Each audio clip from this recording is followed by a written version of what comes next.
Mahirap maghanap ng buko at pricey, pero gusto mo gumawa ng easy to make buko pandan ngayong holiday season? Pwede dahil nasa Mr. Hot ko yan. Asukal na puti, gata, tubig. Sa mga nanonood sa akin, alam nyong lagi ko tong gamit kasi subok ko na. Tipid hack number 1, hindi na tayo need maghanap ng pandan leaves. Ang hirap hanapin nun, meron ng buko pandan flavor ang Mr. Hot Gulaman.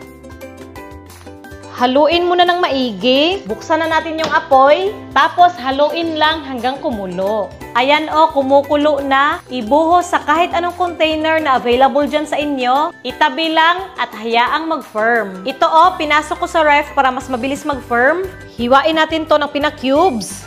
Ayan o, dito lang muna. Sa kaldero na may 3 tasang tubig. Hack number 2. Ang white and flavor Mr. Hot Gulaman, pwede na gawing instant buko. Just add 1 cup gata na nasa lata or pouch. Maglagay na rin ng 6 na kutsarang asukal. Haluin muna. At pag ganyan na halong-halo na, i-on na yung apoy. O yung mga nasa abroad dyan, may option na tayo. Ito kumukulo na, patayin na yung apoy. At ibuhos sa buko pandan jelly. Meron pang natirang gulaman, hayaan lang muna natin tong bahagyang mag-firm. Ganito na medyo firm na. Dito na natin ilagay ang natirang gulaman. At ito na pinasok ko sa ref ng 1 oras.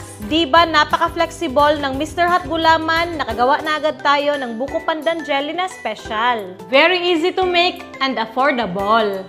Pwede maging firm, chewy, o wiggly na gulaman, depende sa preference nyo.